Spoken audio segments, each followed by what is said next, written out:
Angkat tangannya. Sik asik baca Al-Quran. Sik asik hafal Al-Quran. Dibaca, dihafal di bulan puasa. Hati jadi tenang, insya Allah. Duduk yang rapi. Pak maju lagi. Silakan keluar ke bukunya dan penanya. Nanti yang bisa jawab sambil dihafalkan itu dapat hadiah.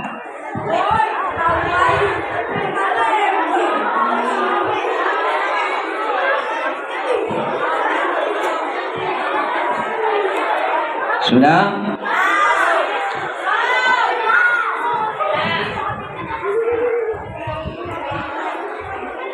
Tidak usah nulis di punggung kawan. Ramadan tidak boleh nganggu kawan. Siapa yang nganggu kawannya, jahil sama kawannya, dia puasanya tidak diterima.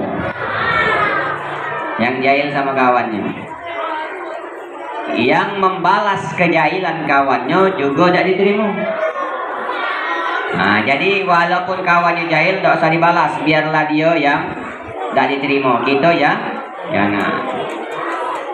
Duduk yang rapi. Ini puasa, Ustaz tak baca terkuak-kuak. Kamu tulis juga santai baik. Al-Quran secara bahasa. Al-Quran secara bahasa bacaan.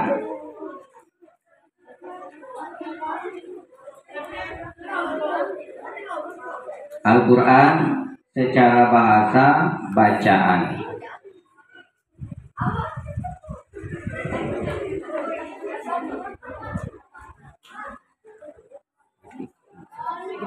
Satu, adab membaca Al-Quran. Satu, bersuci atau berwuduk terlebih dahulu.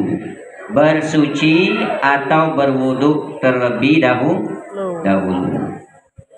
Kalau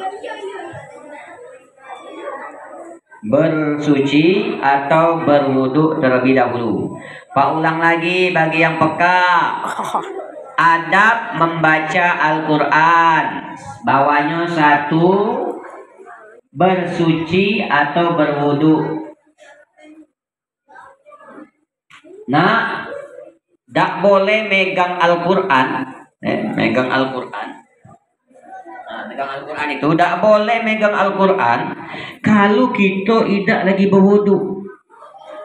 Maka megang Quran wajib pakai wudu. Nah, selama ni kami tak tahu ya, aman tak tahu, dimaafkan. Oke, sekarang kalau kita baca Quran, tapi kita tidak nak megang Quran, hafal gitu, maka hukumnya sunnah berwudu. Ngapa Pak Mar'i?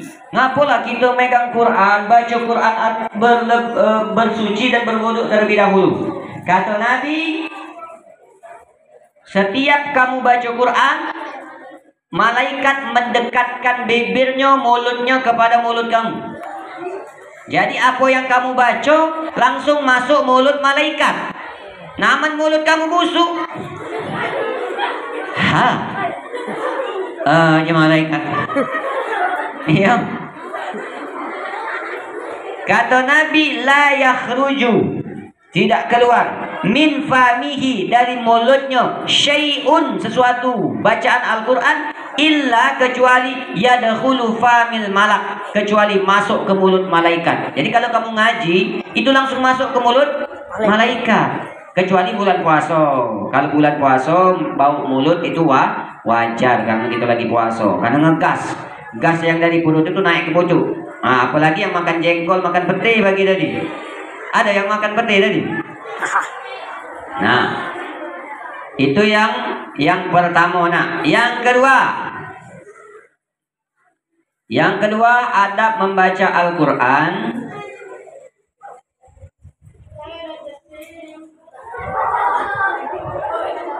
Nah, lambat kamu nih nulis tidak? Cepat. Nomor dua cepatlah.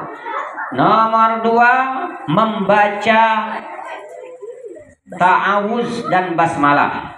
Membaca ta'awuz dan basmalah, bukan bersalah, basmalah. Membaca ta'awuz dan basmalah. Membaca ta'awuz dan basmalah. Sudah? Tenang benak, hari inilah kamu nyatet-nyatet, besok nonton gitu. Ini tidak apa-apa hari ini ya, dapat ilmu dulu hari ini. Membaca ta'awuz dan basmalah. Siapa? Silakan maju ke depan untuk mempraktekkan ta'awuz dan basmalah. Siapa yang berani? Aku, Pak. Nah, main lagi, tidak apa-apa. Mati ke dulu. Karena ini siapa yang bisa nanti jawabnya? Baca Al-Quran.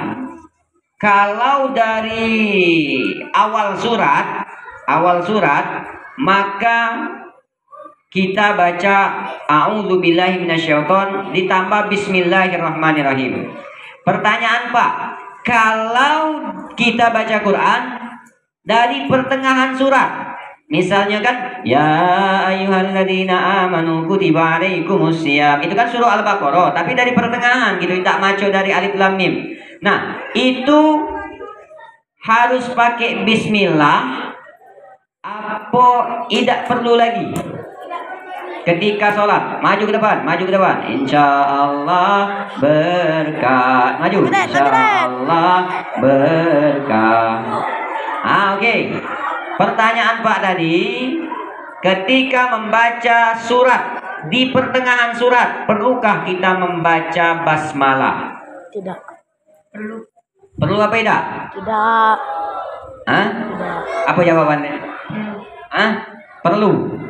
Kalau a'udzubillahi minasyaitonirrajim? Tidak. Tidak perlu. Ya, jawabannya terbalik. Silakan duduk. Nah, kalau kita lagi sholat, baca pertengahan ayat, langsung misalnya syahrul ramadan alladzi, tidak usah lagi baca bismillah, tidak perlu lagi, ya. Tapi kalau kita, ya karena jawabannya kalau tadi ragu-ragu, berubah-ubah ya, jadi tidak baca benar dia. Kalau kita ta'awuz, kalau ngaji biasa, maka yang wajib itu adalah ta'awuz. Kalau basmalah tidak, ya. Tapi yang bagus dipakai galau. Kebanyakan kita ini langsung bismillah be, a'udzubillah tidak. Padahal dalam ayat Al-Quran itu faizah qara'ta Al-Quran pas na'is billah. A'udzubillah itu nak di tengah surat, nak di awal surat, bacanya harus pakai a'udzubillahi minasyaitonir rajim.